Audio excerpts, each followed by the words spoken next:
toda la tierra, Señor. Padre, solamente soy un mensajero, Señor, de tu palabra, un mensajero, Señor, de tu mensaje. Por tanto, ayúdame en medio de mi debilidad y bendice y ministra el corazón de tu pueblo en esta mañana. En el nombre que es sobre todo nombre lo oramos, en el nombre precioso y poderoso de Cristo Jesús, nuestro Señor y nuestro Salvador. Y todos decimos amén. Así puestos en pie, hermanos, Dios les bendiga a todos en esta mañana. Vamos a nuestras Biblias, por favor. Los niños, amor, por Y favor. los niños acompañan a nuestras hermanas a su salón. Y mientras tanto, hermanos, nosotros nos enfocamos en Colosenses capítulo 3, por favor. Y hoy vamos a leer versículos 12 y versículo 13. Colosenses capítulo 3, versículo 12 y 13. Y cuando usted esté ahí, me da un fuerte amén, por favor. Dios les bendiga a todos en esta mañana. Colosenses capítulo 3, versículo 12 y versículo 13. Amén. Lee conmigo, por favor. La palabra del Señor dice así: Vestidos pues como escogidos de Dios, santos y amados, de entrañable misericordia, de benignidad, de humildad, de mansedumbre, de paciencia, soportaos unos a otros y perdonaos unos a otros si alguno tuviere queja contra otro, de la manera que Cristo os perdonó, así también hacedlo vosotros. Ocupe su lugar, hermano. Ok, hemos estado viendo en esta sección del capítulo 3 las vestimentas del nuevo hombre. Y Pablo nos dice en el capítulo 3, en el versículo 5 al versículo 7, habla acerca de las viejas vestiduras y que debemos nosotros de despojarnos de estas viejas vestiduras, de estas viejas ropas. En el versículo 5 dice: hagan morir lo terrenal en ustedes, y da una lista, no exhaustiva, pero una muestra: fornicación, impureza, pasiones desordenadas, malos deseos, avaricia, que es idolatría. Y nos da las razones de por qué nosotros debemos de despojarnos de estas cosas. En el versículo 7 está: en las cuales vosotros, 6, cosas por las cuales la ira de Dios viene sobre los hijos de desobediencia. Es la primera razón por la cual tenemos que despojarnos de estas cosas. La segunda está en el versículo 7 y nos dice que estas cosas pertenecían a una vieja vida, a una vieja naturaleza, a viejas ropas, a ropas sucias, a ropas harapientas, a ropas de Adán, en las cuales vosotros también anduviste en otro tiempo cuando vivías en ellas. Y en el versículo 8 nos da otra lista y nos dice: pero también dejen ustedes estas cosas: ira, enojo, malicia, blasfemia, palabras deshonestas de vuestra boca, no mintáis los unos a los otros. Y luego, a partir del versículo 9, en su segunda parte, nos dice que nosotros nos hemos vestido de nuevo hombre, y esa vestimenta es un hecho, esa vestimenta es una realidad. Así que Pablo nos dice en el versículo 9, en su segunda parte, que tenemos una nueva posición. El nuevo hombre tiene una nueva posición, es una realidad. Nos dice que fuimos despojados del viejo hombre con sus hechos y revestidos del nuevo. Y luego nos dice en el versículo 10, a partir de la segunda parte, que ese nuevo hombre no solamente tiene una posición, no solamente es un hecho de que llevamos nuevas vestiduras, sino que ese nuevo hombre tiene un proceso, va creciendo, va madurando. Y nos dice en el versículo 10: y revestidos de nuevo, el cual conforme a la imagen del que lo creó, se va renovando hasta el conocimiento pleno. Y luego en el versículo 11 aprendimos que ese nuevo hombre que tiene una nueva vestidura, que es una realidad, es decir, una posición, y que tiene un progreso, también tiene una familia, una nueva familia. Este nuevo hombre que tiene nuevos afectos, que tiene un nuevo corazón, que su corazón ahora ama lo puro, ama lo santo, ama lo verdadero, que antes aborrecía a Cristo, que antes pisoteaba la sangre de Cristo, menospreciaba a Cristo, se burlaba de Cristo, vivía de una manera impía, ahora vive para la gloria del Señor. Ahora ama lo que Dios ama y aborrece lo que Dios aborrece. Por eso tiene nuevas afecciones, tiene nuevo corazón y por tanto tiene nuevas relaciones y tiene nueva familia. Versículo 11, donde no hay griego, ni judío, ni circuncisión, bárbaro, ni cita, siervo ni libre, sino que Cristo es el todo y en todos. Pablo dice que en cuestiones de la salvación Dios no hace acepción de personas. La salvación está disponible para esclavos, para libres, para griegos, para gentiles, para romanos, para ti, para mí, para hombres y para mujeres. No hay diferencia. Nosotros fuimos comprados con una misma sangre. ¿Cuántos dicen amén a eso? Y nos dice Pablo que estas diferencias, evidentemente, por otro lado, que son diferencias redimidas en cuanto a clases, en cuanto a educación, en cuanto a formación, en cuanto a dones, en cuanto a talentos, en cuanto a habilidades, en cuanto a llamados, son usados y deben de ser usados para la gloria del Señor. Así que nosotros respondemos entonces a través o en base a lo que Cristo hizo por nosotros. Y lo que Pablo está a punto de decirnos es que hay cambios circunstanciales, hay cambios visibles, hay frutos, hay una manifestación de que nosotros tenemos nuevas vestiduras. ¿Cómo nosotros podemos ver que de verdad tenemos esa nueva vestimenta? ¿Cómo podemos nosotros comprobar que tenemos esa nueva naturaleza, ese nuevo corazón, esa nueva mente, esas nuevas afecciones? Hay frutos, hay evidencia. Podemos verlas, podemos observarlas, podemos palparlas, pero esas evidencias y esa transformación no es fruto del esfuerzo humano, sino que esa transformación es obra del Señor en nuestras vidas. Esa transformación es evidencia de lo que Cristo hizo por nosotros y sigue haciendo por nosotros. Son el resultado de la obra transformadora, santificadora y redentora de Dios en nuestras vidas. Nosotros entonces respondemos a lo que Cristo hizo. Por eso la Escritura cuando dice sed santos porque yo soy santo en toda vuestra manera de vivir, es porque nos está haciendo ese llamado, porque Cristo hizo algo por nosotros, y en base a lo que Cristo hizo por nosotros, entonces nosotros debemos de responder. Y eso está en el versículo 10. Dice, y revestidos de nuevo, el cual conforme a la imagen del que lo creó. ¿Quién lo creó entonces ese nuevo hombre? Cristo. ¿Quién puso a nosotros esas nuevas vestiduras? Cristo. ¿Quién nos renovó? Cristo. Así que nosotros respondemos en base a lo que Cristo hizo. Los cambios circunstanciales, los frutos, son producto de lo que hizo el Evangelio en nuestras vidas. Así que, hermanos, nuestro comportamiento, y hoy vamos a ver entonces, en cuarto lugar, porque ya vimos entonces que ese nuevo hombre tiene una posición, tiene un progreso, tiene una familia, y en cuarto lugar vamos a ver que hay evidencias de ese nuevo hombre o de esas nuevas vestimentas. Así que nuestro comportamiento, hermano, escuche esto, nuestro comportamiento debe de ser en razón a nuestro nuevo atuendo. Nuestro comportamiento debe derivarse de nuestro nuevo atuendo, de nuestra nueva identidad, de nuestra nueva naturaleza. Hermano, cuando tú ves a una persona que se comporta de manera distinta a su vestimenta, concluimos por lo menos tres cosas. Si vemos a alguien que se comporta de manera distinta a su atuendo, a su vestimenta, comprobamos por lo menos tres cosas. Uno, que es un disfraz. Como lo hicimos aquí el domingo, ¿se acuerdan? Que hicimos un concurso y que subieron aquí los varones, que yo estaba acá de este lado y que de este lado estaba Alan, y entonces comparándome con Alan, yo digo, pues sí, estoy disfrazado, la verdad, el charro es él. ¿Sí vieron esa diferencia? ¿Sí o no? ¿Cuántos se percataron de eso?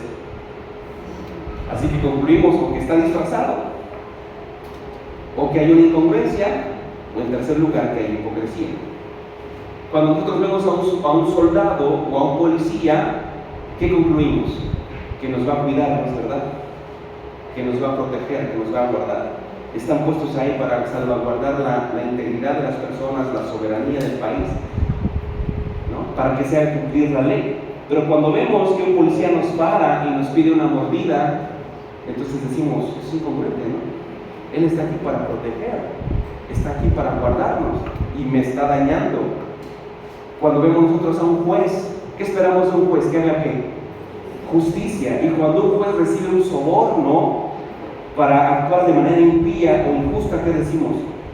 Esto está mal. O sea, debe de actuar, comportarse de acuerdo a su vestimenta.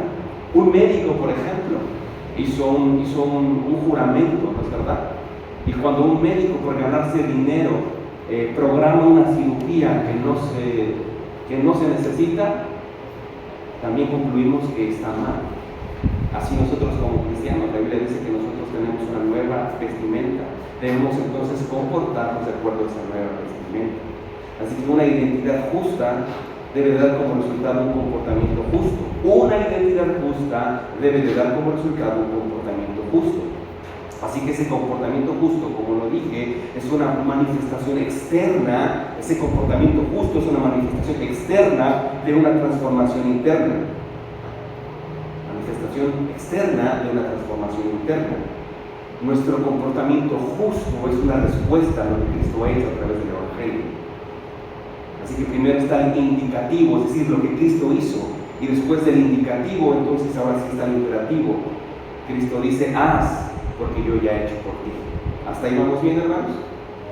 Así que antes de ver esas evidencias de esa nueva ropa, vamos a ver tres razones, en primer lugar, tres razones por las que debemos vestirnos con esas nuevas ropas. Tres razones por las cuales nosotros debemos de vestirnos con esas nuevas ropas. Primera razón, fijen su vista por favor en el versículo 12. Vestidos pues como escogidos de Dios, lo dice, santos y amados. Esas son tres razones por las cuales nosotros debemos de vestirnos con esa nueva vestimenta. Porque fuimos escogidos, porque somos santos o llamados a santidad, y porque somos amados. Tres razones: fuimos escogidos, fuimos llamados a ser santos y somos amados. En primer lugar, fuimos escogidos.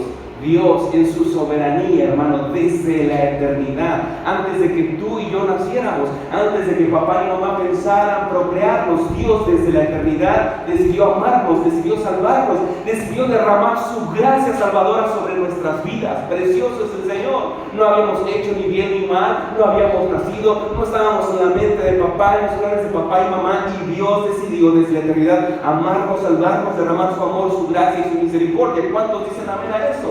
Así que nadie es cristiano, según las Escrituras, por su elección, porque nadie quiere, ninguno quiere venir a mí para que tengan vida eterna. Dios tuvo que tomar la iniciativa y venir a nuestro encuentro. Eso es precioso. Escuchaba hoy en la mañana un sermón del pastor Jairo Nunum, y él hablaba acerca de un libro de David Platt, Radical, en donde estaban varias personas de varias religiones diciendo, y la conclusión es esto: cada uno intenta de un modo, de un ángulo, de una zona de la montaña, escalar esa montaña y subir al pico de esa montaña para entonces llegar a su Dios. Esa es la cosmovisión de las religiones del mundo. Y ellos dijeron, sí, cada uno intenta subir por su religión, por sus ramas, por sus cosmovisiones, a esa montaña en donde está Dios. Y Platt dice, pero si yo te dijera que el cristianismo es lo contrario, que en lugar de que el hombre decidiera subir a Dios, es Dios el que bajó de la montaña. Es Dios el que tomó la iniciativa.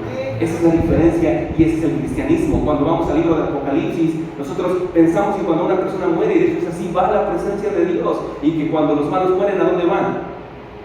Los malos van abajo y los buenos van arriba. Pero la Biblia dice en el libro de Apocalipsis que un día la santa ciudad, la nueva Jerusalén, descenderá del cielo a la tierra. Dios a la tierra, Dios con nosotros. Bendito sea su nombre. Así que nadie se hace cristiano por su propia elección. Somos escogidos por Dios. Efesios 1, versos 4 y 5 dice, según nos escogió en Él. ¿Cuándo? Dice Pablo, antes de la fundación del mundo. Y nos escogió con un propósito, para que fuésemos santos y sin mancha delante de Él, en amor, habiéndonos predestinado otra vez con un propósito, no solamente para ser santos y sin mancha, sino para ser adoptados hijos suyos por medio de Jesucristo. ¿Por qué razón? ¿Porque éramos buenos y bellos? No, por el puro afecto de su voluntad, por su soberana voluntad. Pablo en segunda carta a los Tesalonicenses, capítulo 2, versículo 13, dice, pero nosotros, escuche esto, esta explosión de adoración, pero nosotros debemos dar siempre gracias a Dios respecto a vosotros, hermanos amados por el Señor, de que Dios, escuche esto, os haya escogido desde el principio para salvación. ¡Wow! Nos escogió desde el principio con un propósito. ¿Para qué? Para salvarnos. A eso vino Cristo, a entregar su vida para salvarte a ti y a mí, hermano, mediante la santificación por el Espíritu y la fe en la verdad. Él nos santifica, Él nos purifica, Él nos lava de toda maldad, Él pone su Espíritu en nosotros y Él pone fe en nosotros. Pues la fe es un don de Dios. Así que Dios no nos escogió, escuchen, Dios no nos escogió debido a nuestras obras, porque nuestras obras eran malas, porque nuestras obras eran sucias, porque nuestras obras eran impías. Así que el proceso de nuestra salvación comenzó en el no comenzó en el momento de nuestra conversión. Escuche, el proceso de nuestra salvación no comenzó en el momento de nuestra conversión, en el momento en que dijimos sí, Señor, amén. Ni siquiera cuando Cristo murió en la cruz comenzó. ¿Sabe cuándo comenzó el proceso de nuestra salvación? Desde antes de la fundación del mundo. Porque el Cordero de Dios, dice Pedro, fue sacrificado, destinado desde antes de la fundación del mundo. Así que fuimos escogidos para salvación antes de la fundación del mundo, antes de que naciéramos. Segunda de Timoteo 1:9, segunda carta de Pablo a Timoteo 1:9, quien nos salvó y llamó con llamamiento santo, no conforme a nuestras obras, sino según el propósito suyo y la gracia que nos fue dada en Cristo Jesús antes de los tiempos de los siglos. Y Romanos 9:11, poniendo este ejemplo de Esaú y Jacob, dice, pues no habían aún nacido, ni habían hecho aún ni bien ni mal. Escucha esto, para que el propósito de Dios conforme a la elección permaneciese, no por las obras, sino por el que llama. Y así podemos poner múltiples ejemplos en las Escrituras. Podemos ver a un Noé que fue un impío. El pensamiento de los hombres de los tiempos de Noé, Génesis 6:5, era de continuo solamente el mal, incluyendo a Noé. Pero en los siguientes versículos nos dice que Noé halló gracia delante de Dios. Lo salvó, lo escogió, lo transformó, redimió su mente, su corazón. Vemos a un Abraham, era un adorador a otros dioses, fue un mentiroso, ¿no? Di que no eres mi esposa, que eres mi hermana. Él es conocido como el padre de la fe, pero no siempre fue así. Hubo un proceso, una elección, un llamado, una transformación, una santificación. Vemos a un Moisés que fue un asesino, es verdad que mató a un egipcio. O vemos a un David que fue un asesino y un adúltero. ¿Y qué hay de ti, hermano? ¿Y qué hay de mí? ¿Qué éramos nosotros? Pecadores, por ponerle una generalidad, ¿no? Pero tú sabes cómo eres, tú sabes lo que eras, tú sabes cómo pensabas, tú sabes cómo vivías. Y Dios nos escogió y nos salvó. De hecho, la Biblia nos dice que los nombres de los creyentes fueron escritos en el libro de la vida antes de la fundación del mundo. Apocalipsis 13:8 y Apocalipsis 17:8. Así que nosotros caminamos en justicia, nosotros caminamos en santidad, nosotros caminamos en nuevas ropas de justicia, ropas blancas, limpias, resplandecientes, porque es la justicia de Cristo imputada a nuestro favor. Caminamos entonces en justicia y en santidad en respuesta al plan y a la gracia y a la iniciativa soberana de nuestro Dios. Así que esa es la primera razón, porque fuimos escogidos, por eso debemos de ponernos esa nueva vestimenta. Es una respuesta. ¿Por qué? ¿Cuáles son las razones de por qué yo tengo que ponerme esto? Como los niños, ¿no? ¿Por qué, mamá? ¿Por qué esto? Pues para que te veas guapo, para que te veas chulo, ¿no? Porque fuimos escogidos. Fuimos escogidos, hermano. Estamos aquí. Hay muchos que no han venido y estamos nosotros aquí. Bendito sea su nombre, hermano. Da gracias al Señor por ello. Eres escogido para salvación. Segunda razón, porque somos santos. ¿Cómo escribe Pablo en las cartas a las iglesias? A los santos y a los amados. Santo es la palabra agios, que es apartado o separado. Así que fuimos escogidos para ser su pueblo. ¿Cuántos dicen amén? Fuimos escogidos para ser su pueblo. El Señor le dijo a su pueblo en el Deuteronomio 7, no te escogí por ser el más grande, por ser el mejor, por ser el más sofisticado de los pueblos, sino te escogí a ti por ser el más pequeño y el más insignificante de todos los pueblos, para que la jactancia y la gloria no sea tuya, sino sea mía. Así que Dios nos escogió estando sucios en nuestros pecados. Lea usted, hermano, me encanta el capítulo 16 de Ezequiel. Ezequiel nos menciona cómo Dios encontró a su pueblo Israel. Y Ezequiel nos dice, y pasé junto a ti, y te vi sucia en tus sangres, y te tomé, y te limpié, y te vestí, y te hice mía, y después entré en pacto contigo. ¡Wow! Piensa de dónde te rescató el Señor. Del lodo cenagoso, Jesucristo repeña, trasladó tu vida del reino de las tinieblas al reino de su amado Hijo. Son las figuras que nos dice la palabra. Estábamos esclavos y nos hizo libres. Estábamos comiendo de las algarrobas, de los puercos, de los cerdos, de lo que el mundo nos ofrece. El Señor nos rescató y nos llevó a casa del Padre otra vez. Así que fuimos escogidos para ser su pueblo.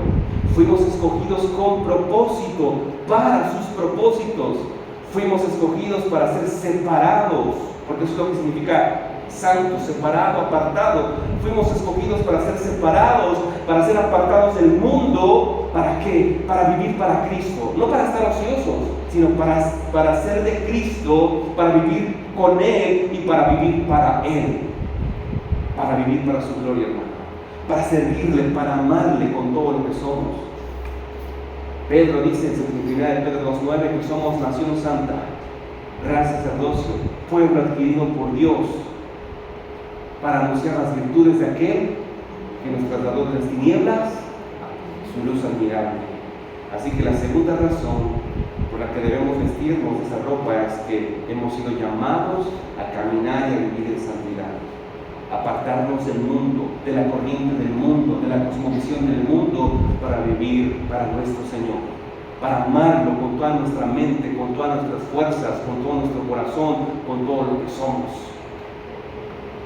No bajo la esclavitud de las tinieblas, sino conforme a la ética de su reino. Y en tercer lugar, la tercera razón de por qué debemos vestirnos así, no solamente porque fuimos escogidos, no solamente porque fuimos llamados a ser santos y porque estamos siendo santificados, en tercer lugar, porque somos amados. ¿Puedes decir amén a esto? Soy amado, soy amada, somos el objeto especial del amor de Dios. Gloria a Dios. Hermanos, podemos experimentar el amor de nuestros padres, el amor de nuestra madre, el amor de nuestro papá, el amor de nuestros hermanos, el amor de nuestra familia, el amor de nuestro esposo, el amor de nuestra esposa. Cuando nuestra esposa nos dice te amo, cuando nosotros le decimos a nuestra esposa te amo, o cuando nuestros papás nos dicen te amo, hijo, o cuando nosotros le decimos a papá y a mamá les amo, se siente precioso, glorioso. Pero escuche lo que dice Juan en su primera carta, capítulo 3, verso 1. Miren, dice Juan, es decir, asómbrense, abran bien los ojos, mediten en esta verdad que estoy a punto de decir. Miren con cuánto amor les ama el Padre. Y ese amor dice para que seamos llamados hijos de Dios. Somos hijos de Dios, somos amados por Él, hermanos.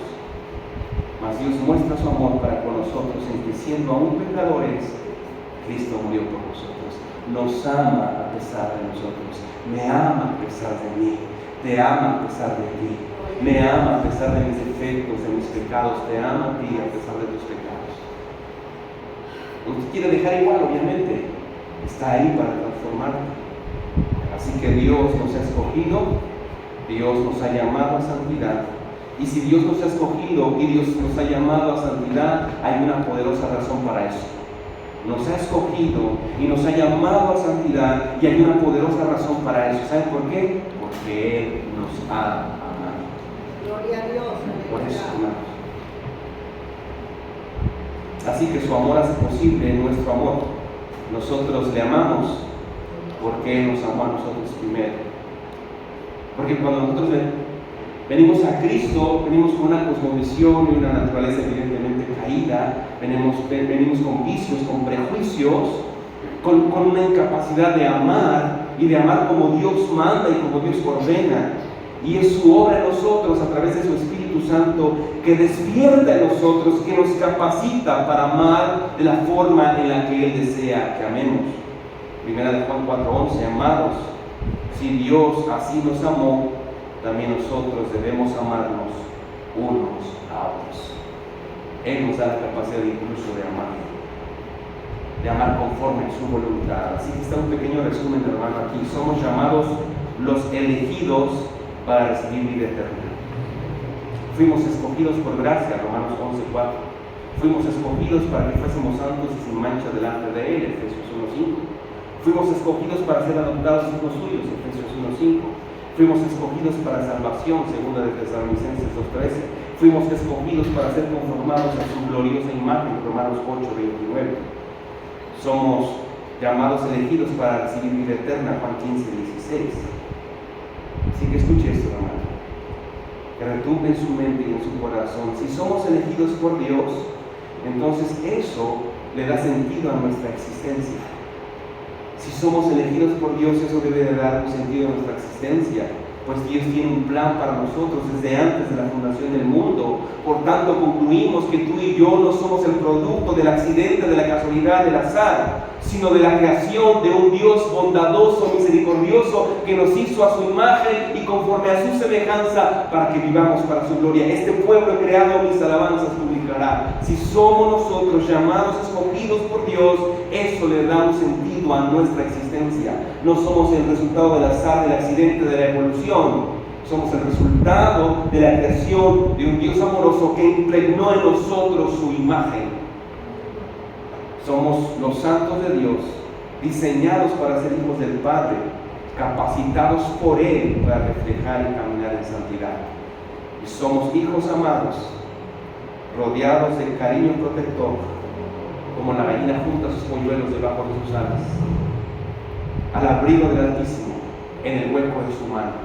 No se duerme el que guarda Israel, ni dará truquear mis ganaderos. Somos hijos amados, rodeados del cariño protector y sustentador de nuestro Dios.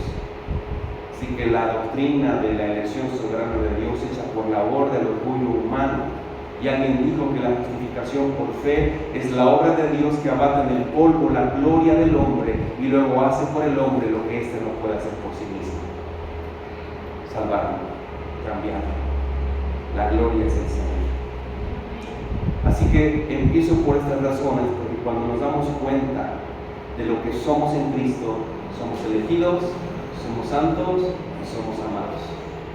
Cuando nosotros nos damos cuenta de lo que somos en Cristo, entonces, como consecuencia natural, nosotros deseamos vivir para Él. Soy elegido, soy santo, soy amado. ¿Cuál tendría que ser el resultado? Vivir en consecuencia, vivir para su gloria. Y Pablo entonces va a mencionar las características de vivir en esa nueva vestimenta, identidad, naturaleza. ¿Está listo? Ahora, vaya conmigo por favor otra vez a Colosenses capítulo 3, versículo 12. Colosenses 3:12. Dice: vestíos pues como escogidos de Dios, santos y amados. Y luego la primera evidencia de esa nueva ropa es de entrañable misericordia. De entrañable misericordia. Hay versiones como la Nueva Traducción Viviente que lo traduce como entrañable misericordia, lo traduce como tierna compasión. Así que fije su vista en esa palabra que se eleva ahí. La primera palabra es entrañable. O sea, misericordia tiene un adjetivo calificativo. ¿Cuál es? Entrañable. No solamente es misericordia, sino que es una misericordia entrañable. Ahora, esa palabra entrañable, hermanos, es un modismo que se refiere literalmente a las partes del cuerpo humano, como el corazón, como los pulmones, como el hígado, como los riñones. Lo que está apuntando este pasaje es que nosotros debemos de tener misericordia que brote de lo más profundo de nuestro ser, con pasión, con determinación, con todo lo que somos sin dejar nada. Pasearnos por ello, darlo todo, hermano, con convicción, con pasión. Así que esta palabra entrañable se utiliza a menudo en el Nuevo Testamento para hablar en sentido figurado del lugar que ocupan nuestras emociones. Aquí está, así que es entrañable misericordia, y misericordia es piedad, misericordia es compasión. Que tengamos una entrañable piedad, una entrañable compasión. Así que cuando unimos estas dos palabras, entrañable y misericordia, podemos traducirlo así: vístanse de una compasión profunda que pueda verse. De repente, no es verdad que tú ves a personas y con tan solo verlas parecen como ositos de peluche que tú los quieres abrazar y apapachar. Es que ese es todo amor, ese hermano. ¿No les ha pasado eso? Esa hermana es todo amor y quiero abrazarla, abrazarlo. No, soy el único loco aquí. Ese hermano inunda, irradia gracia, irradia paz. Eso sucede cuando nosotros tenemos una conexión con el Señor. Cierra de ti tus puertas y ora a tu Padre que está en lo secreto. Y tu Padre que cuando oras en secreto te recompensará en público. Y tú ves la paz, el gozo, la gracia y la vida de las personas. Tan solo verlas sin que ellas hablen, tú dices, está lleno de la gracia del Señor. Y habla y aún más lo compruebas, está lleno de la gracia, del amor de Dios, de la sabiduría de Dios, de la pasión por Dios, de la pasión por su palabra. Ves templanza, ves paz, ves gozo, ves la obra de Cristo en su vida. Espero que esto pueda estar ayudando, hermano. Así que dice, vístanse de una compasión profunda o tengan un sentimiento de compasión interno, apasionado y apremiante. Miren cómo dice Pablo a los Filipenses en Filipenses 1:8. Porque Dios me es testigo, dice, de cómo os amo a todos vosotros, y Pablo utiliza este término, con el entrañable amor de Jesucristo. Es el amor de Cristo que está en lo más profundo de mis entrañas, en lo más profundo de mi ser, que domina mi mente, que domina mi intelecto, que domina mis emociones, y lo único que quiero hacer es descargarlo en amor para ustedes. ¿Me estoy explicando, hermano? Lo único que quiero es amarles con el entrañable amor de Cristo, es decir, de lo que yo he recibido, de lo que estoy inundado, dominado, yo quiero darles, como un río que fluye y baña. Así que esta entrañable misericordia o tierna compasión, hermanos, se trata de la capacidad para identificarnos con nuestros hermanos. Es la capacidad que Dios nos da para identificarnos con nuestros hermanos.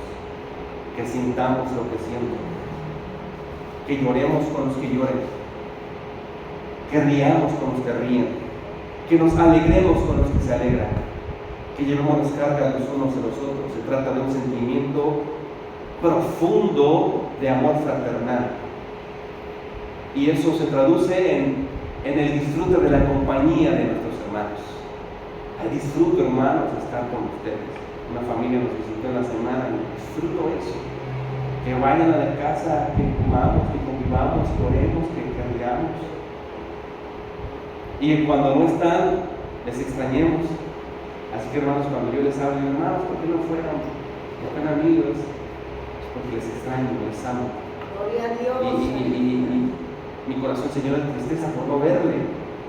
Así que es disfrutar de su compañía, añorarlos cuando no están. La compasión es esa cualidad de ver el dolor y la necesidad. Se duele y actúa en favor del otro. Es una cualidad divina que fue demostrada en su máxima expresión con el ejemplo por excelencia, Cristo. Mateo 9:36 dice, y al ver las multitudes tuvo compasión de ellas, porque estaban desamparadas, dispersas como ovejas que no tenían pasto. ¿No es verdad que Jesús llora por Jerusalén? Jerusalén, Jerusalén, que matas a tus profetas y matas a los que te son enviados. ¿Cuántas veces quise juntarte como la gallina junta a sus polluelos debajo de sus alas y no quisiste? Jesús llora por su ciudad. Jesús llora por Jerusalén. Es de esa compasión de la que se habla aquí.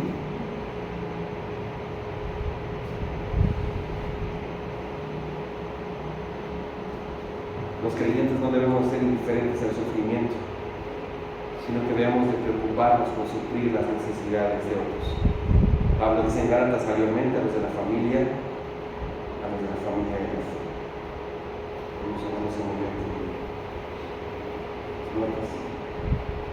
La misericordia es parte de la religión pura y sin mácula de la que habla Santiago 1:27. Visita a los pobres, a las viudas, a los huérfanos. Hermano, Jesús modeló esa compasión y me encanta eso. Lo estudiamos hace algunos meses cuando Cristo enseña la parábola de la oveja perdida. ¿Recuerdan? ¿Qué pastor tiene 100 ovejas? 99 están en su redil y una está perdida, y deja las 99 para ir por esa que se extravió. Y cuando la encuentra, y esta preciosa figura e imagen del pastor dice que la toma y la lleva en sus hombros, de vuelta al redil, de vuelta al rebaño. Ese es nuestro Dios. Nosotros somos sus ovejas, y eso nos aconteció a cada uno de nosotros. Estábamos enfermas, desnutridas, heridas, perniquebradas. El Señor, como no podíamos nosotros ir a su redil, ir a su rebaño porque éramos ovejas descarriadas, fue a nuestro encuentro, fue a nuestra búsqueda, y cuando nos encontró incapaces de ir a Él, nos tomó en sus brazos y nos cargó y nos llevó a su rebaño. Lo modeló el Señor, hermano. Así que la compasión no solamente siente, sino que la compasión actúa. Segundo lugar, hermano, también dice que nos necesitamos no solamente de entrañable misericordia, sino de ¿qué? ¿Alguien que lea? Capítulo 3, verso 12. Santos amados, entrañable misericordia, y luego de benignidad. Tradúzcase ahí como bondad. Y está en conexión, todas estas están en conexión unas con otras, así que se conecta con entrañable misericordia. La bondad también es compasión en acción. La bondad es compasión en acción, y la podemos ver con el buen samaritano, ¿recuerdan? Alguien fue asaltado, golpeado, herido, pasó un sacerdote, pasó un levita, y no le ayudaron hasta que pasó un samaritano. Lo llevó, le lavó las heridas y pagó todo lo necesario para que estuviera bien. Así que el bondadoso se mueve al ver las desgracias tanto materiales y espirituales del otro. Se mueve al ver las necesidades materiales y espirituales del otro. La bondad se preocupa por el bien de su prójimo. Alguien ha traducido que es una bondad amable o una bondad bondadosa, aunque parezca repetitivo esto. Así que esa bondad amable o bondad bondadosa mira a su hermano en necesidad no solamente material y espiritual. Mira a su hermano caído, mira a su hermano que está en pecado, mira a su hermano que se ha alejado de la presencia del Señor. Y sin consentir el pecado, sino que siendo amable y bondadoso, teniendo un profundo amor por él, va y lo exhorta y lo anima para que vuelva a Cristo, para que vuelva al rebaño, para que venga en arrepentimiento y fe. No echándole en cara sus pecados, no señalando sus pecados, no siendo un juez, sino yendo con compasión. Lo he dicho que el Evangelio es un mendigo diciéndole a otro mendigo dónde encontrar pan. Es diciéndole a esta persona: hey, yo caí también, yo pequé, y el Señor me restauró cuando yo vine en arrepentimiento y fe, y probé su gracia, y fui bañado de su gracia, y fui bañado de su misericordia, y estoy aquí, y el Señor me restauró, el Señor puede restaurarte, cambiarte, transformarte. Quiero que tú experimentes la gracia transformadora y renovadora del Señor. Ven a Cristo para que experimentes lo que yo experimenté. Es en esa razón, es en esa línea, hermano. Así que se refiere a una gracia que baña todo nuestro ser, y que al bañar todo nuestro ser suaviza toda dureza. Y eso se ve en el actuar, y eso se ve en el amor. Me encanta cómo Pablo termina la carta de los Filipenses. Pablo dice: los de la casa de César os saludan. Pablo estaba en una prisión, en un aprisionamiento en Roma, en una villa rentada, podía recibir visitas, pero evidentemente Pablo estaba atado, encadenado a un soldado romano las 24 horas del día, por lo menos 3 o 4 soldados diarios que tenía Pablo, y Pablo predicaba el Evangelio. Es muy probable que, como termina Pablo la carta, los soldados del pretorio, la élite romana, los guardias del César, hayan escuchado el Evangelio. ¿Cómo era la preparación, la formación de un soldado? Fuerte, hostil, son mal encarados, son rudos, y fueron cambiados y transformados por la dulzura, por el transformador del Evangelio. Lo mismo recuerdan el domingo con el carcelero también. Así que Dios es el modelo. Él es benigno hasta con las personas ingratas y malvadas. Lucas 6:36 dice: sed pues misericordiosos, como también vuestro Padre es misericordioso. Mateo 5:44 dice: pero yo os digo, amad a vuestros enemigos, bendecid a los que os maldicen, haced bien a los que os aborrecen, y orad por los que os ultrajan y os persiguen, para que seáis hijos de vuestro Padre que está en los cielos. Amen a sus enemigos, a los que los maldicen, los aborrecen, los ultrajan y persiguen, para que sean hijos de vuestro Padre que está en los cielos. Escuche esto, que hace salir su sol sobre malos y buenos, y hace llover sobre justos e injustos. Wow. O usted ha visto que la lluvia solamente cae sobre los santos, sobre los escogidos, sobre los cristianos, o ha caído sobre todos. Sobre todos, ¿no es verdad? El sol sale sobre todos. Dios es bondadoso y compasivo. Así que nuestro llamado, escuche esto, hermano, a ser bondadoso no depende de la forma en la que seamos tratados, ¿o sí? Porque a veces uno dice, bueno, yo doy como fulano, yo trato como me tratan, pero no, el llamado a ser bondadoso no depende de la forma en la que seamos tratados.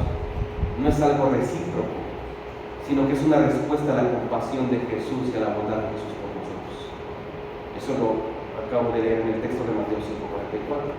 Bendice a los que te persiguen, ultrajan y dicen toda clase de mal contra ti mintiendo. Si recibes mal, da bien. Si no recibes bondad, da bondad. Y de hecho, hermano, fue la bondad de Jesús que nos llevó al arrepentimiento. Porque Él es bueno. ¿Cuántos dicen amén? Romanos 2:4, Nueva Traducción Viviente, dice: ¿no te das cuenta de lo bondadoso, tolerante y paciente que Dios es contigo? ¿Acaso eso no significa nada para ti? ¿No ves que la bondad de Dios es para guiarte a que te arrepientas y abandones tu pecado? Él es paciente, no queriendo que ninguno se pierda, sino que todos procedan al arrepentimiento. Tito 3, versos 4 y 5. Pero cuando se manifestó, escuche, la bondad de Dios, nuestro Salvador, y su amor para con los hombres, nos salvó no por obras de justicia que nosotros hubiésemos hecho, sino por su misericordia. Wow. Así que ya vimos entrañable misericordia, ya vimos bondad. ¿De qué más debemos de vestirnos, o cuál es una evidencia más de que tenemos esa vestimenta nueva? La tercera es humildad. Hermanos, la humildad y otras palabras relacionadas en el contexto griego, en el griego clásico, eran consideradas como sinónimo de debilidad. En el contexto griego, en la cosmovisión griega, ser humilde era sinónimo de debilidad. Ser humilde era sinónimo de flaqueza. Ser humilde era sinónimo de tonto. Y fue el cristianismo que elevó la humildad a un nivel de virtud. Porque la humildad es el antídoto al amor propio. La humildad es el antídoto al amor al yo. La humildad es la antítesis al yo, al ego humano. Y el yo y el ego humano es lo que envenena y destruye las relaciones. Filipenses 2, versos 3 y 4 dice: nada hagas por contienda, tampoco lo hagas para vanagloriarte. Antes bien lo que hagas, hazlo con humildad, estimando a cada uno a los demás como superiores a nosotros mismos, no mirando cada uno por lo suyo propio, sino cada cual también por lo de los otros. Así que la humildad ve a los demás como superiores a uno mismo. ¿Tú ves a otras personas como superiores a ti mismo? ¿O hay orgullo y arrogancia? Yo soy mejor que él. No me va a ganar. Recuerdo haber leído unos capítulos de un libro de Max Lucado, y Max Lucado decía que salió de un flamante seminario teológico en Texas, y que después de terminar el seminario, evidentemente les mandan a hacer servicio social, y él creía que el servicio social iba a ser en una iglesia, pararse en un púlpito y dar un sermón y decir: así se predica. Pero el asunto es que lo llevaron a una comunidad de personas con situaciones de capacidades diferentes. ¿Y saben cuál fue su labor? Darle de comer a un jovencito que no podía ni siquiera sostener su cabeza. No podía moverse, un chico parapléjico que tenía que agarrar el plato de alimento de papilla y él dárselo en la boca, y él con trabajos podía tragar esa comida, así que la comida y la saliva y la baba se le escurría y él tenía que agarrar un pañuelo, limpiarlo y lavarlo. ¿Cómo es Dios, no? Que abate del polvo nuestro orgullo. Así que la humildad ve a los demás como superiores a nosotros mismos. Ese chico no era menos que ese flamante joven en ese tiempo que había salido de un seminario.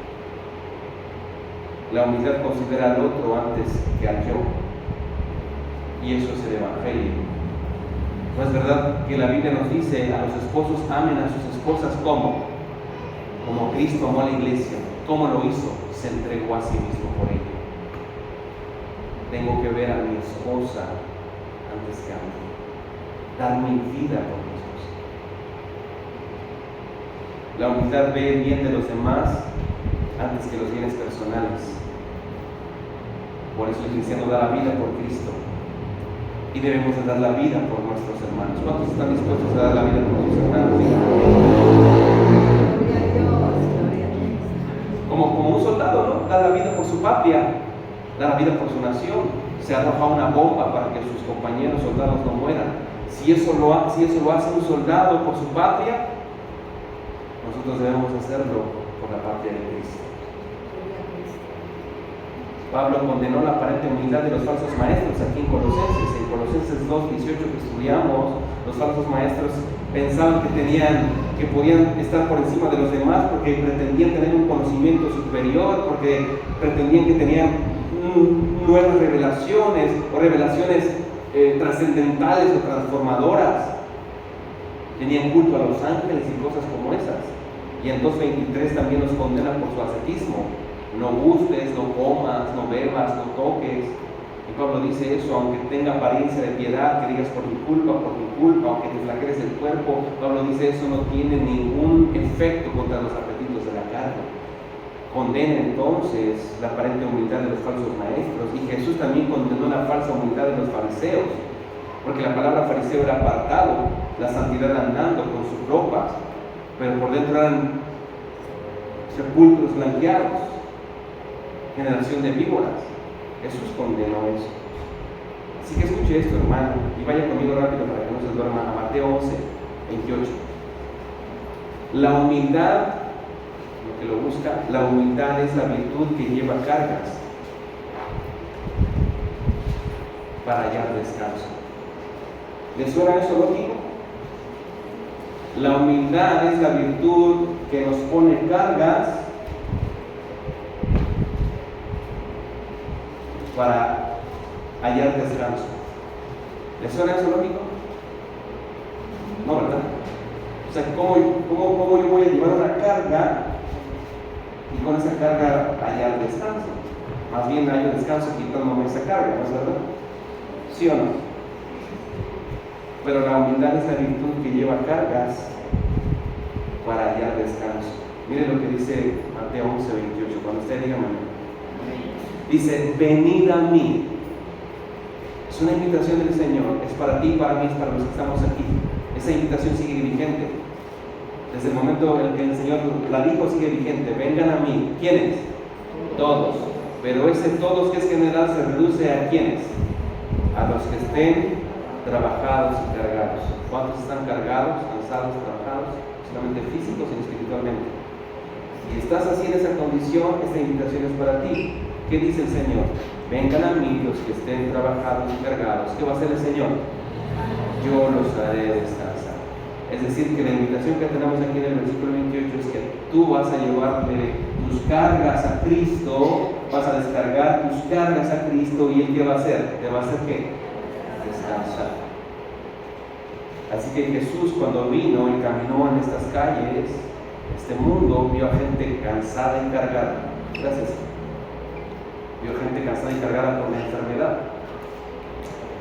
como la mujer del flujo de sangre, 12 años enferma, o como el hombre del paralítico de Bethesda en Juan 5. No solamente vio gente cansada y cargada por la enfermedad, sino por el legalismo impuesto por los religiosos, por los fariseos, mandamientos humanos que se habían convertido en una pesada carga agobiante. Tenías que pasar esos parámetros, cumplir esos mandamientos. para ser salvo. Y también vio gente cansada y cargada por el pecado, como la samaritana en Juan 4, o como la mujer encontrada en el mismo acto del adulterio de Juan capítulo 7. Así que Jesús modeló la humildad, llevando las cargas de estas personas, sanando al enfermo, declarando que la salvación es por obras y no es por fe, y liberando a las personas, perdonando sus pecados y transformándolas. Llevó esas cargas, modeló esa humildad y los hizo descansar. ¿Cuántos hallamos descanso en él? Díganme. Pero ahora en el versículo 20 dice lo siguiente: ok, vengan a mí los cansados, los trabajados, yo los voy a hacer descansar. Pero en el verso 29 dice: lleven mi yugo sobre vosotros, sin la carga, aprendan de mí, que soy manso y humilde de corazón. ¿Y cuál es la conclusión? Hallaréis descanso para vuestras almas. Primero me dice ven y descansa, y luego dice ven y lleva mi yugo.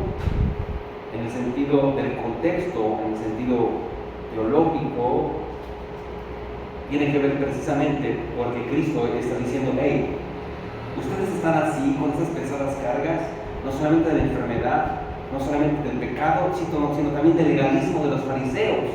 Les imponen cargas pesadas y ellos pretenden que a través de esas cargas pesadas, mandamientos humanos, ustedes van a obtener salvación, pero no les está dando salvación, no les está dando descanso, al contrario, los está sumiendo en desesperación.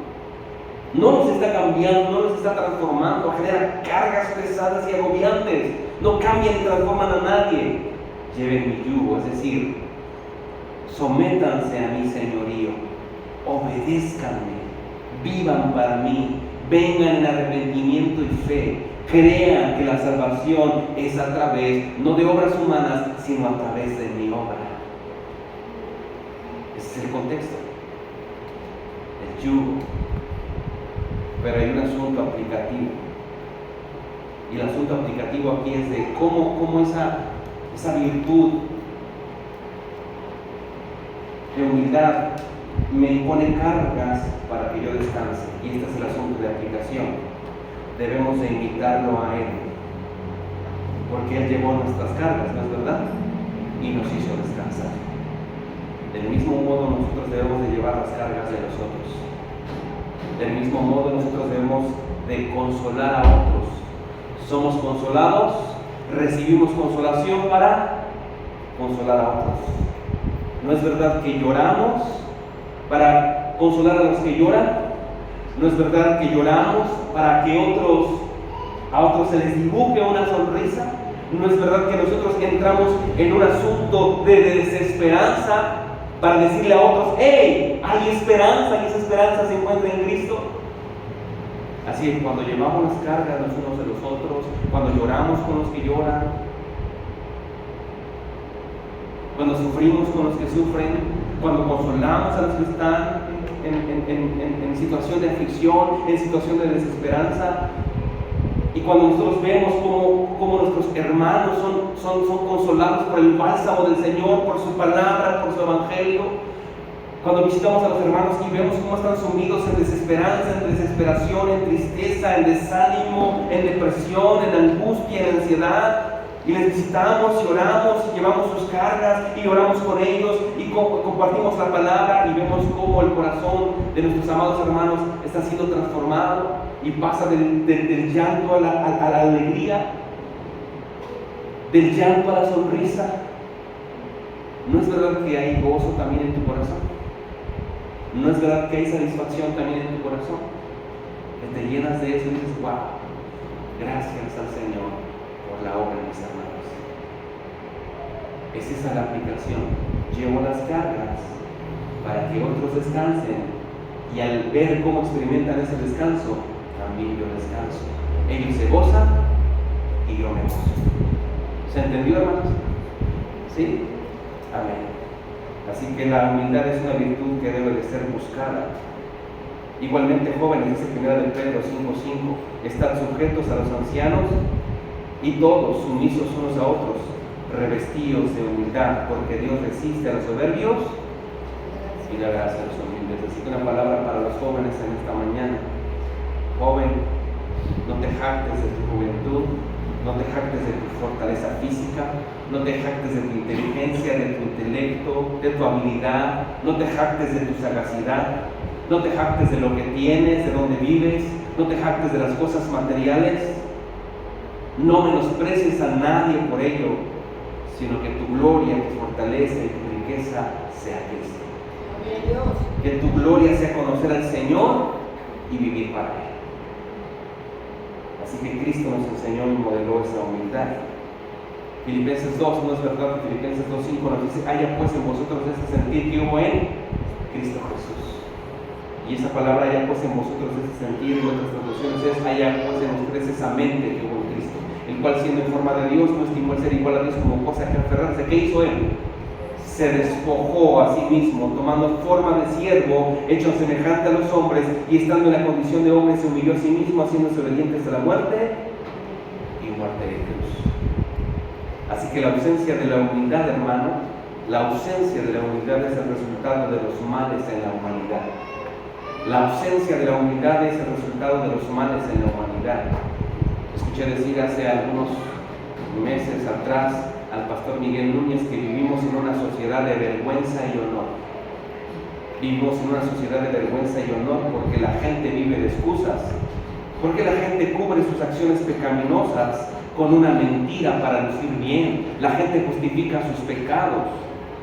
Es que la política, el gobierno, el presidente, mis maestros, la sociedad, mis padres, mis hermanos, etcétera, etcétera, cubre sus pecados con una mentira para lucir bien, para quedar bien, para que se sienta bien, para que las personas lo vean como puro, como íntegro, como santo, como inmaculado. Lo cubre con una mentira para evitar la vergüenza.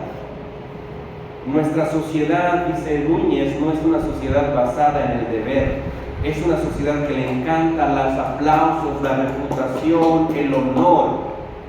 Para Aristóteles lo más importante era la grandeza. Pero Cristo dice que el valor de la grandeza está en la humildad. Siendo Dios, no estimó el ser igual a Dios como cosa que aferrarse, se despojó a sí mismo, tomando forma de siervo, hecho semejante a los hombres, se humilló hasta la muerte y muerte de cruz. El camino de la gloria es así.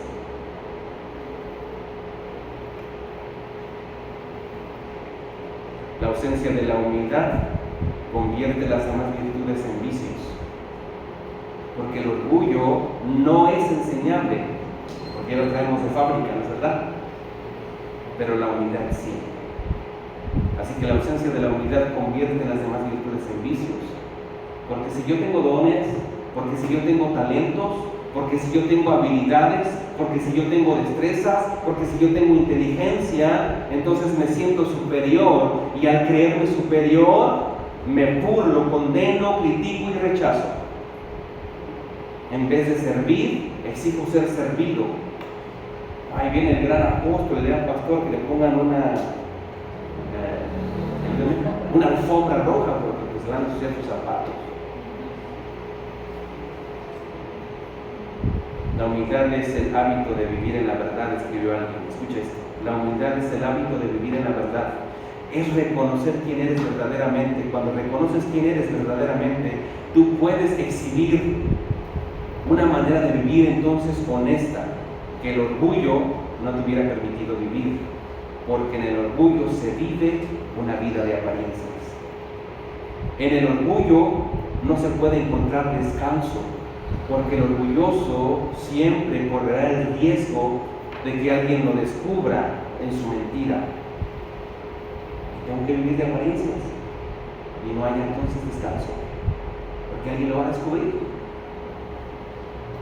El orgullo no admite errores, tiene dificultad para pedir perdón, para perdonar, no ve sus faltas, no ve sus fallas, esconde su pecado para lucir bien, para quedar bien, miente para cubrir su falta. Pero la humildad es distinta. La humildad me permite arrepentirme y tener descanso.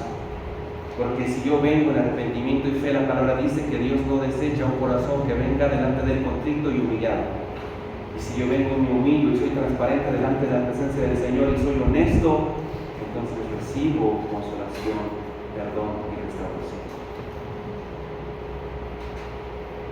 Debemos de reconocer entonces, hermanos, que a los pies de la cruz todos somos iguales. ¿Cuántos dicen amén?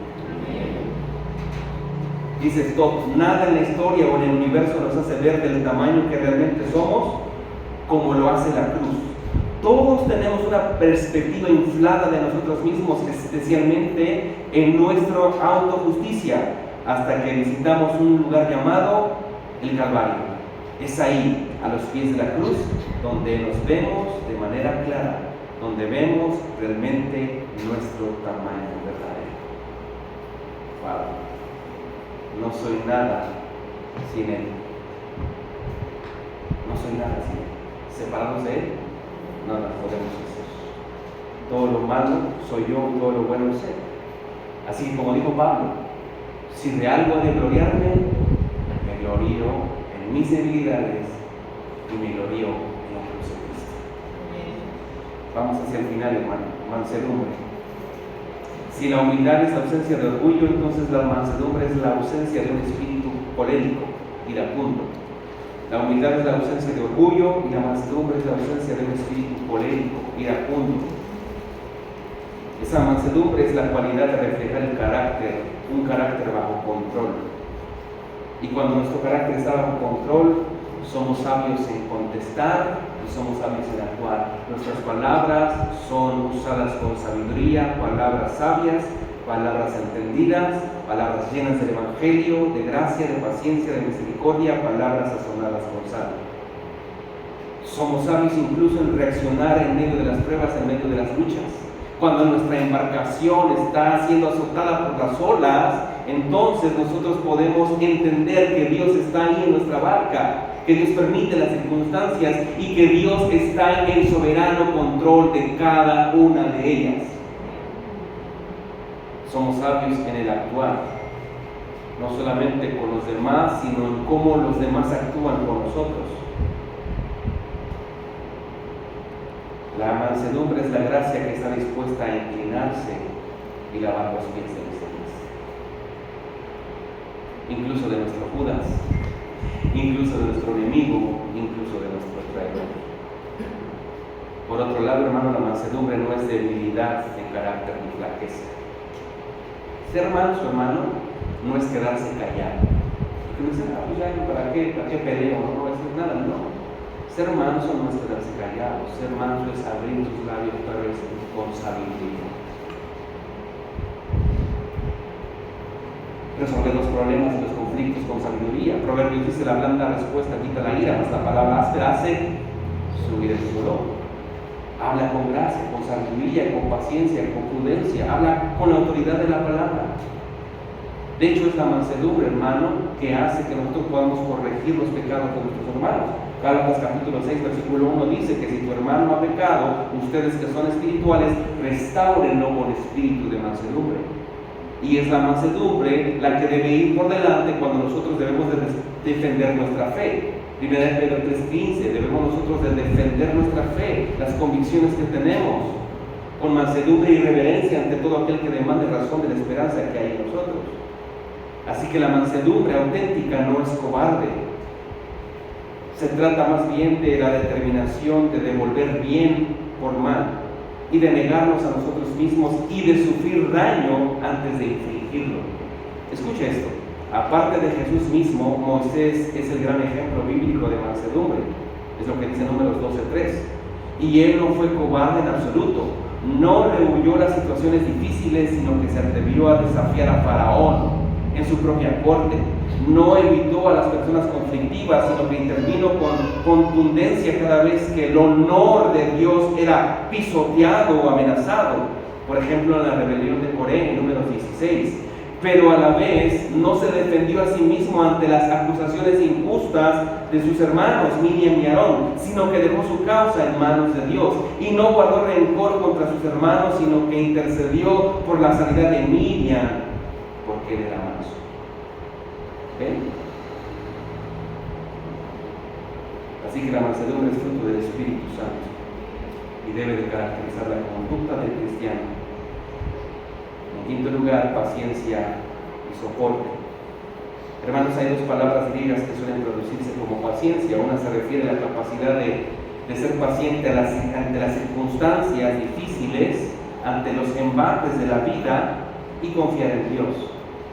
Pero la palabra paciencia empleada aquí por Pablo se refiere a la capacidad de aguantar personas difíciles y se traduce como longanimidad.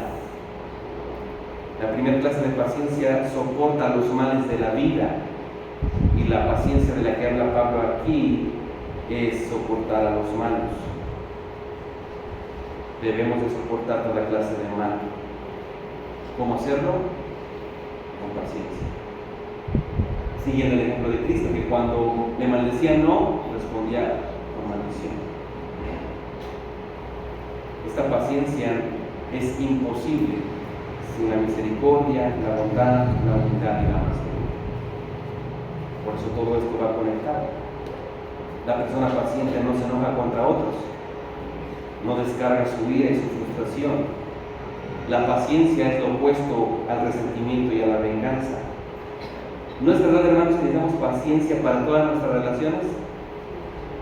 Los padres con los hijos con los padres, con nuestros compañeros de trabajo, los chicos en su clase, con sus maestros, con sus compañeros, el pastor con la iglesia.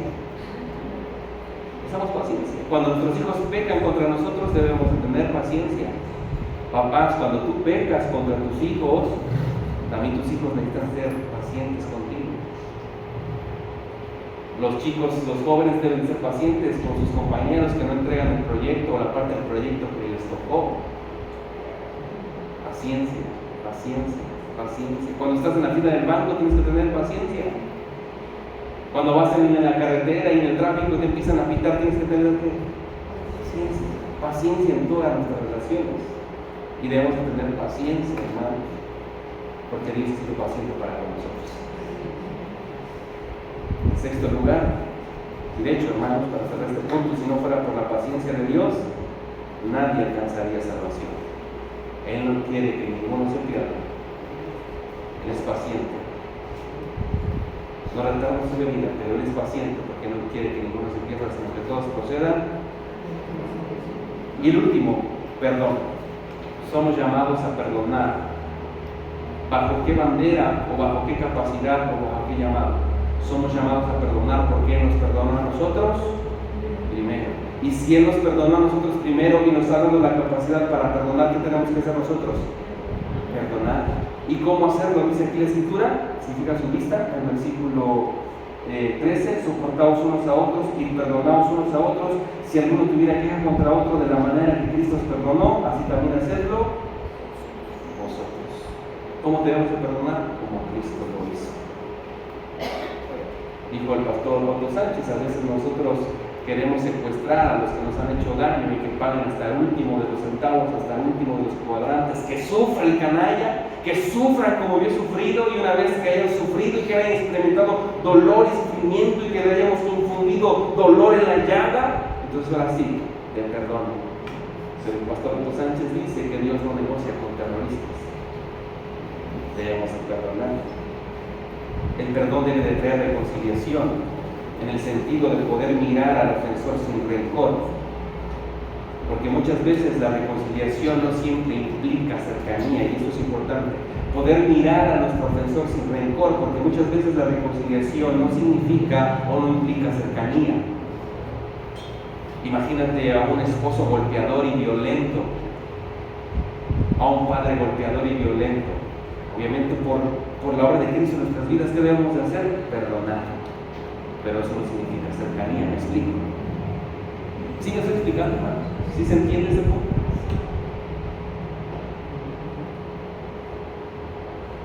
El perdón, por otro lado, no siempre elimina las consecuencias. Perdonamos, pero hay consecuencias. Tan solo vea la vida de David y las consecuencias de su pecado. Perdonar tampoco significa que no importa el pecado. Significa que debemos dejar en las manos de Dios el pago por los pecados que se han cometido en nuestra contra. Perdonar no significa que no recurriremos a las autoridades cuando sea necesario, pero aun cuando acudamos a las autoridades sabemos que el juez supremo es Dios. Y en último lugar debemos de perdonar como Cristo perdonó.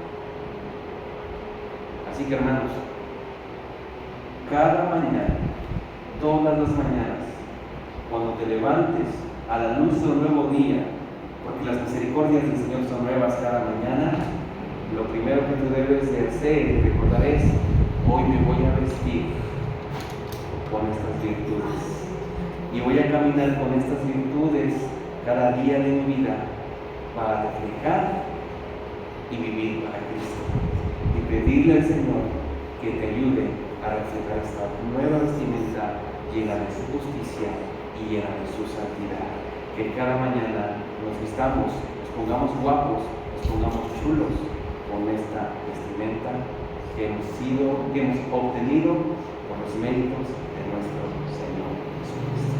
Padre, gracias te damos en esta mañana. Gracias por tu amor infinito. Gracias por tu gracia soberana. Ayúdanos, Señor.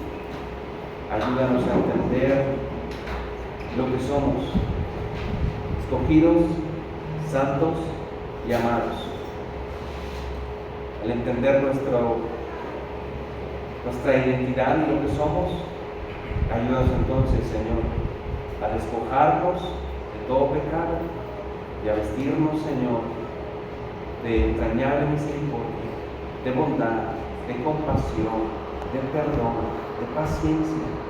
Ayúdanos, Señor, a reflejar y vivir para tu gloria, reflejar tu gloria, reflejar tu gracia y vivir para tu gloria.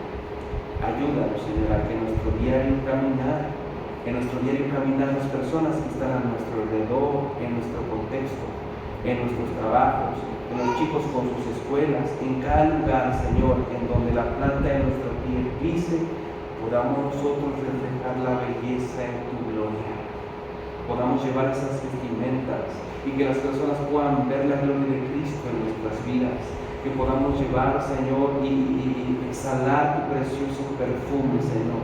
Y que las personas puedan ver, Señor, en cada uno de nosotros, como lo expresamos hoy, no solamente en el hablar, sino en el pensar, en el actuar, incluso en la templanza, incluso en el silencio, puedan ver en nosotros la gracia salvadora y renovadora de Cristo, puedan ver la paz, el gozo, la misericordia y la verdad, la justicia y la santidad de Cristo. Aún incluso, Señor, cuando nuestros labios están cerrados, pero hacerlo también en nuestra manera de pensar y al hablar y al caminar, podamos nosotros vestirnos todos los días, cada mañana, de tu justicia, de tu santidad y de tu verdad. Todo esto te lo pedimos y lo oramos en el nombre que es sobre tu nombre, en el nombre precioso y poderoso de Cristo Jesús. Amén. Mis amados hermanos, que el Señor les bendiga. Póngase de pie, hermanos. Vamos a orar en esta mañana por la ofrenda. Así que disponga su ofrenda en esta mañana. Si no tiene un sobre, puede solicitarlo allá con